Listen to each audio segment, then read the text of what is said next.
Masih bersama saya Adini dan kembali kami sampaikan berita Padang hari ini.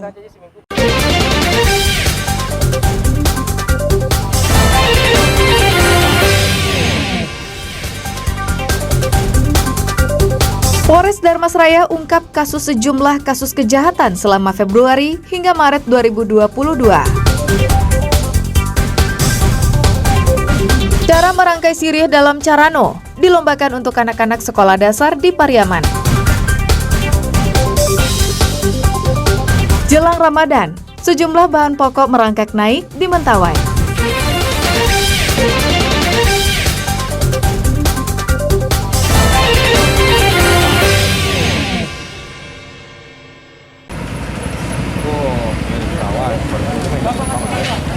Akibat menghindari jalan berlobang, sebuah minibus bertabrakan dengan truk di Jalan Lintas Sumatera, kilometer 2 Nagari Sungai Dare, Darmasraya, pada Kamis siang. Akibat kecelakaan tersebut, truk terbalik di tempat kejadian tersebut. Kecelakaan itu terjadi saat sebuah minibus datang dari arah Jambi menuju Kota Padang. Sedangkan di depannya, melaju sebuah truk menuju Muaro Bungo, Jambi. Karena berusaha menghindari lobang, sopir minibus memotong marka jalan dan mengambil jalur kanan.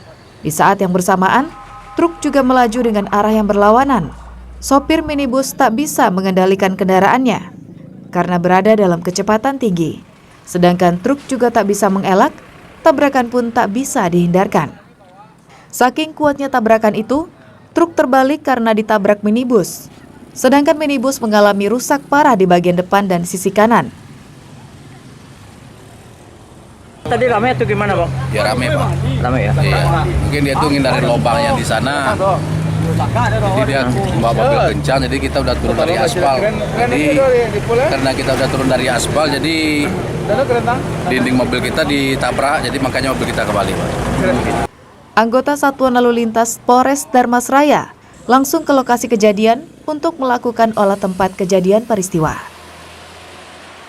Logisnya diduga mobil Avanza dari arah Bungo dengan kecepatan tinggi.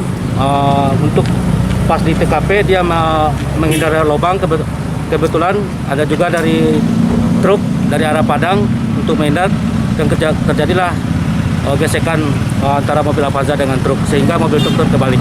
Dalam peristiwa kecelakaan lalu lintas tidak ada korban jiwa. Hanya saja sopir mobil minibus mengalami luka berat dan saat ini menjalani perawatan di RSUD Sungai Dare. Eko Pangestu melaporkan dari Darmasraya.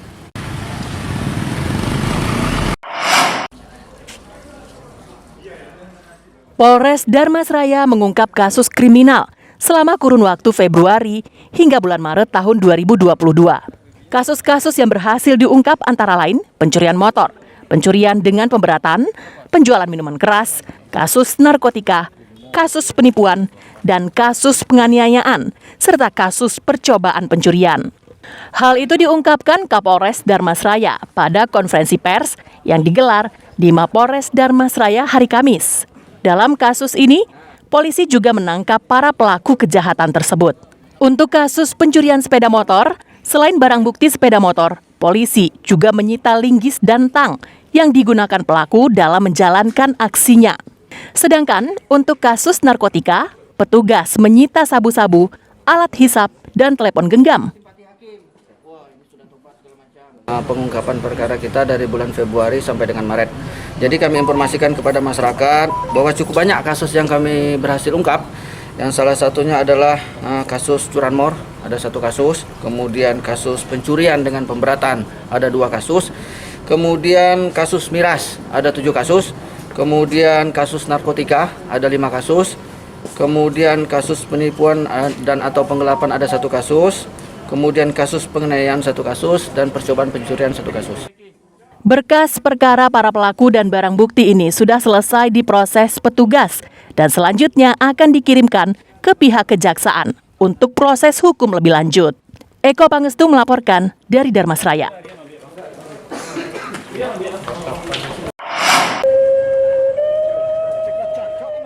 Untuk mengenalkan kembali kegiatan adat di Kota Pariaman, pemerintah setempat menggelar lomba merangkai Carano pada hari Kamis.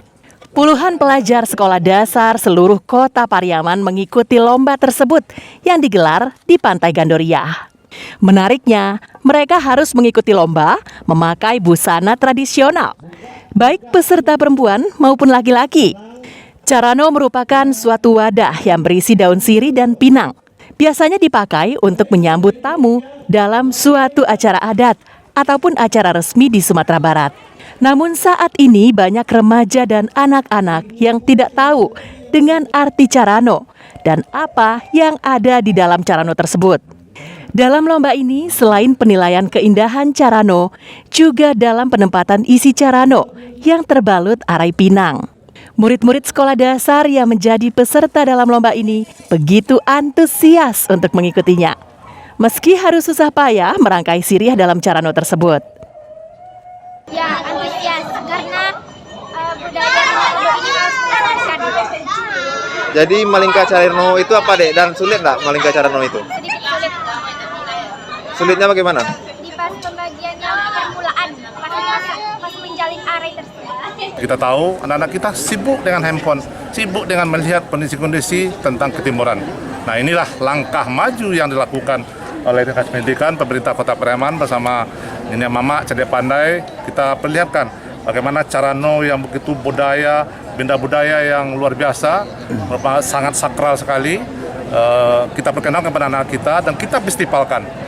Mengenalkan tradisi dan budaya kepada anak-anak sejak dini merupakan langkah yang tepat untuk mengakrabkan generasi penerus dengan adat istiadat Minangkabau.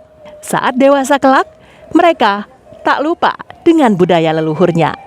Eki Rafki melaporkan dari Pariaman.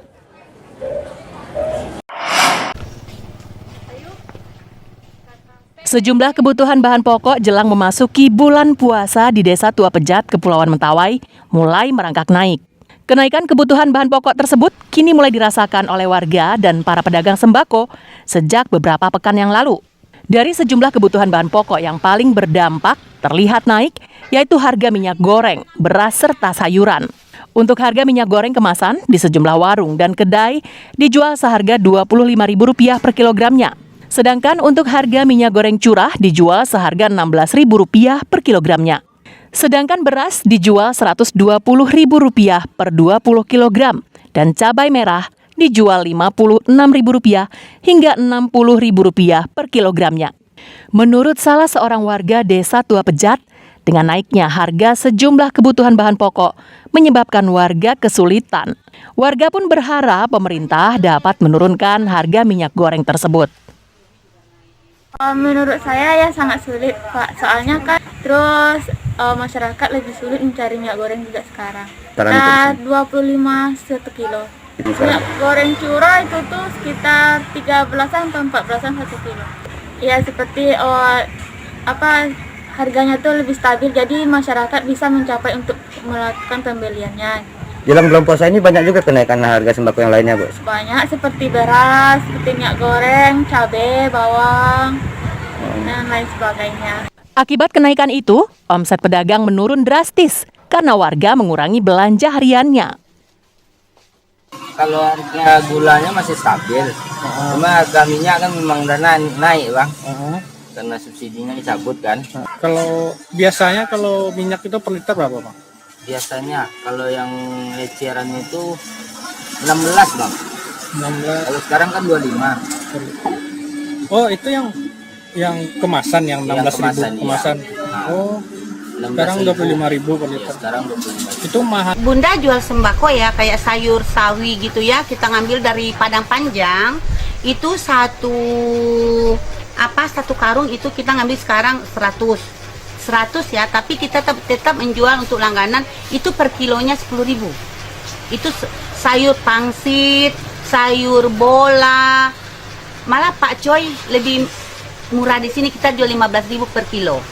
Kol 8.000, semuanya kayak seperti yang naik luar biasa sekarang tomat. Itu di Padang aja kita beli 13.000 Padang Panjang per kilo. Kita jual di Mentawai masih 15. Cabai sekarang udah naik ya, per kartonnya di Padang Panjang ibu beli kemarin Bunda 700, berarti hampir 24 per kilo ya. Kita jual di sini masih 32.030. Pedagang menuntut pemerintah untuk menstabilkan harga minyak goreng dan beras. Pasalnya, dua jenis kebutuhan pokok ini menjadi pemicu kenaikan sejumlah kebutuhan lainnya di Mentawai. Beni Eka Putra melaporkan dari Mentawai.